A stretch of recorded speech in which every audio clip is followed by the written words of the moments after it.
Morning, Tim. We're here today, the Break Report with Tim Martikke of Hella. Good morning, Tim. Good morning. And what is your role at Hella? Yeah, my role at Hella is that I'm leading the program management for all pedals globally for via Hella. So representing then within the pedals both the accelerating pedal sensor as well as the brake pedal sensor. Okay, so earlier this month, we ran the press release that Hella is introducing a brake-by-wire pedal. Can you explain what exactly it is that the pedal does and how it fits into a system? Okay, so maybe I would like to start from why do we have this change into the market? Yeah, so market's changing in terms of braking systems that the OEMs want to go either into electro hydraulic or into electric mechanical braking systems. And this has different, I would say, advantages, be it then no leakage, no fuels anymore in the car, reduction of weight, maintenance free, and so on and so forth. But at the end, both systems need something to trigger the system, and this is an electronic signal. And this electronic signal for both systems comes from a brake-by-wire, which is supported by us. So it's a key enabler for the new brake systems. And what has Hella developed exactly as part of it? Hella develops, first of all, the mechanics. So we are talking here not only about the general component, we are talking about an ASIL-D functionality. So based on the ISO 2626226, so the safety regulations, that it concludes on the highest standard safety reasons. So be it then called ASIL-D fail operational, and as well as that we provide electronic signals to the brake system, which then can do a kind of the further analysis, the software algorithm to brake at the end, and to, of course, providing diagnosis to the customer, also to the dealership and so on. So the kind of brain or the transfer of signals into an action to the caterpillars or what's something else is then done on the brake system. So we give out signals, and these signals will then be transferred into actions. Now, is what Hella has developed, is it the actual pedal itself as well, the physical pedal, and then the actuator within? So of course the physical pedal and the pedal by itself, same as I think it's just for our perspective, also in terms of experience, as a new composition as compared to our accelerating pedal. So of course the major components are from a mechanical or a physical perspective, a pedal arm. Yeah, you can see this, you touch it, or with your foot you touch it, and anything that is kind of inside, different springs, different carriers. But the core where our experience comes from is the sensor technology. So we have two sensors equipped to that, and these sensors are travel sensors, and they understand what is happening to the pedal. And by the two pedal sensors, so they are redundant, they give out an information code, also redundancy to the brake system, which is then giving out the signal what and how heavy to brake. Now, I imagine that one of the challenges was to make the feel of the pedal for the driver similar to what a hydraulic system might produce. Yeah. And how have you done that? Is that electronic? Is it mechanical? Is it a combination? It's definitely a combination. And I think one of the key parameters, which is also giving us a competitive advantage, is that we know how a pedal feel shall look like, and we are very closely working also with the customers. What is a proper feeling of a pedal? Yeah, this is of course something subjective, but also from the signal something objective. So on the curve, how the brake and also how the brake should be perceived from the customer is something where we with the customer together elaborate what makes sense also in terms of a car. And we have specified then our I would say development on our design which makes this as close as possible. And I can just say already from the A samples, which we have provided to multiple customers, and I think this is one of the best feedbacks that we get. It feels like a normal pedal. Yeah, it's not exaggerating. And yes, so it's so the key topic at the end, the hysteresis is key. So how the pedal comes back basically, and how you push it, that it's not like a soft pedal. This is key, and of course, how the interface of the signals are then interpreted, and then of course the interface between the brake system supplier and us as the component supplier are key to interpret the signals correctly and as sensitive as possible. Speaking of the brake component supplier, is your intended customer base or audience the OEM or the tier one brake supplier? The OEM is our customer, because key, and also from an intellectual property perspective, which is also very important, the installation space is key. So the alignments that need our knowledge and also the specific team from the customer. So we equip these pedals mechanically into a foot room, and this is something where this is not coming from the brake system supplier. Meaning, so to make it also efficient, so we take this mechanical part with the direct interface with the OEM and align, but on the electronic part, so it does not change then the customer, but it's then key to align how this interface works, how with the signal this can be interpreted, how our code is then read within the brake system, and how they also, with our support and with the combination of the system supplier and us, can be fulfilling also the functional safety as a complete brake system, and not only pedal, and not also limited to only the ECU of the brake system. Now, are any of the OEs using the product yet, or have committed to the product as yet? So I think here we have to definitely differentiate between series production, so for the mass market, and for selective programs. I think for people who are not able to drive a car with their feet, of course there are already solutions on special dealers who are changing the car so you can steer the car by hand, of course, but this is a very special situation. Right. For big series production, we are the first ones in the market, and there is no other supplier who has already nominated for a first business. Now, you're the first supplier in the market, but on a series production basis, I don't know, are there any brake-by-wire systems out there yet? I know there are in specialty cases like in motorsports, and I'm sure as you were getting onto an assisted for disabled customers, there are systems. Correct. But what about for series production, mass production vehicles? Not yet. Not yet. I think motorcycles is something special, but we don't equip the motorcycles, but I think they are already with brake-by-wire. They also have a kind of adjustments in the hand wheel, yeah, so to also fulfill these requirements, but on a car, this is the first one. What kind of time frame do you foresee for your pedal system being integrated with a brake-by-wire for a series production vehicle? Okay, so I think here also to a bit differentiate. So right now we are heading into a B sample phase. So it's we call it the DV phase. We are heading to, and we are heading to an SOP by mid-end of 2025 for this brake-by-wire.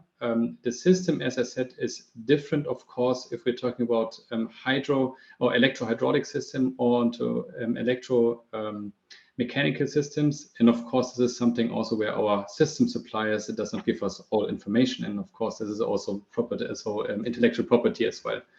But I think, so our assumption is it starts with a combination to also have fallback solutions when something does not work properly. So it starts with the electro-hydraulic system in different cars and different markets. Yeah, so this is something we see roughly in end of 2025, beginning of 2026. When you say a combination electro-hydraulic, will that mean a vehicle that has a sensor system like you've developed along with a master cylinder and hydraulic system as a backup to it?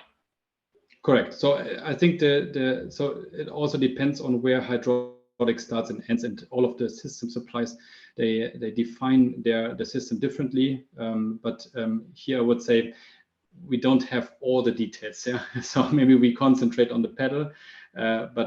So of course we have to somehow understand until a brake function is then executed on the street for a customer. But in terms of how they are cutting their system, on how far they define their scope, the role of responsibility, and also within their cars and also within their knowledge base, what they actually execute is so kind of technology critical for the future that it's very much hidden for the outside, which is also fine. Yeah, so I think this is to protect. I mean, basically what you're saying is your role is to take what the foot tells the pedal and bring it to wherever the manufacturer of the system of the braking system wants it to go. That signal. Correct. It could be hydraulic. It could be electromechanical. It's irrelevant almost where that signal goes. Correct. And I think so, as you said, for the electro-hydraulic, so you still can use a conventional brake pedal, but the advantage with our brake pedal is you can use it for both systems. So if in terms of scalability for any OEM, and they want to change the brake system to electromechanic later on, they still don't have to change our pedal. So just in case they use the conventional one from today, then they have to change also the pedal. This is not working, of course, with an electromechanical braking system. Have you decided where you will physically build your components? Yeah, so the first industrialization will happen in Europe, but also from our footprint and why we are so successful for the accelerating pedal is that we have a global footprint, a global network in all regions. We are market leader with roughly 40 to 45% accelerating pedals worldwide. We are working with all customers, and therefore a strong footprint in every region, including the production, is very important. But of course, it needs also to have a localized, committed volume that we then also localize the production. So meaning we are starting in Europe, and then we see which market comes in next, or two markets come next year. APIC and NSA both are eligible, of course, to extend footprint as well. I imagine that your pedal system will save space within the cabin in terms of what you need in the foot box and behind it. Yeah. And allows for a simpler design for, spatial use. Correct. So, yeah. So behind the wall, then to whatever is originally in the engine space, or behind this wall where the pedals are sitting, we save a lot of space. But the key driver for us for a pedal supplier is on a long term that we are now enabled to provide a new design. So when we're looking ahead next 10, 15 years, so what we're talking about, autonomous driving, level 4 and 5, probably the drivers just have to intervene when we come to emergency situation. That means also the car, or the drivers sitting in the car, they have a different maybe comfort requirement, maybe also an attention requirement. And therefore the pedals, as of now, they are, I would say, so first of all, not nice, yeah, with a long pedal arm. And secondly, it's this useless space, yeah. So by having not this long stroke of a stainless steel pedal arm, you also have the multiple chances to shorten ways to make this footwell as clean as possible. Will the driver have to get used to or learn how to use this type of pedal versus the strictly mechanical one they have now? No, not at all. So of course, also the customer are very much interested to not approach a customer or to surprise a customer negatively. That from so you have, I think, so you have customers which probably buy from season to season the same car, be it in a Ford F-150 or something else. So they expect going to the next car close to everything feels like the same.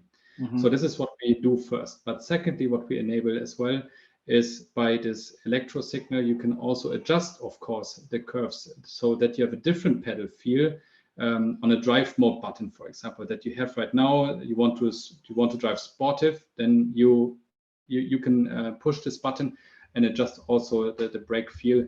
And then you maybe assume that you're sitting in a sport car than with any other car. Speaking of which, I would take it that if a customer wanted it, they could have you make a pedal that would be adjustable for length.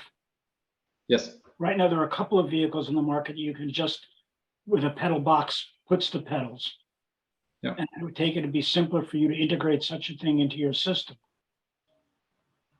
You know, if the customer desired it. Could be a logical next step. What kind of reception are you getting from prospective customers to the product? It's not yet, of course, it's not yet on the market. We are in B sample phase. We get very good feedback. We get very good feedback from different customers because also the market, I mean, automotive market is global, is big, but at the end, the key stakeholders, they exchange knowledge, they exchange what is happening. I mean, from a perspective, from an end customer, we have not received any. No, by customer, I meant the automotive companies, the people you're actually selling to.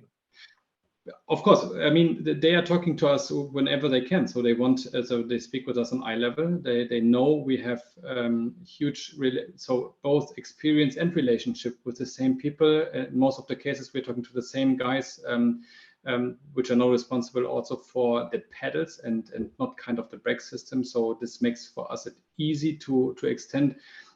If we then also, I mean, show the maturity robustness of by data and also by physical products, they are very happy and really want to continue working with us, and irrespectively of any region. And what is the next step in your process? So in the development process, of course, as I said, the B sample phase, to ensure that we have the qualifications as B sample to be qualified and also to be signed off by this first customer. And I think this gives us also an external verification that we are on the right track. And secondly, also as well to very much listening to the market globally and do not leave it with the first nomination, but also looking for the next ones to come. Will you give us a clue whether it'll be Asia, Europe, or North America where the first implementation will come? It's a head-by-head race, yeah. So it's supposed to be the first one in Europe, could also be China and as well as NSA. So right now, interesting, really. This is they're trying to beat in the market on saying we have the first markets with the first brake-by-wire system. Well, Tim, thank you very much for the background, the further background on the HELLA drive-by-wire, the brake-by-wire, pedal system. Look forward to hearing more in the future as you get closer to actual series production. All right. Thank you very much for this good interview.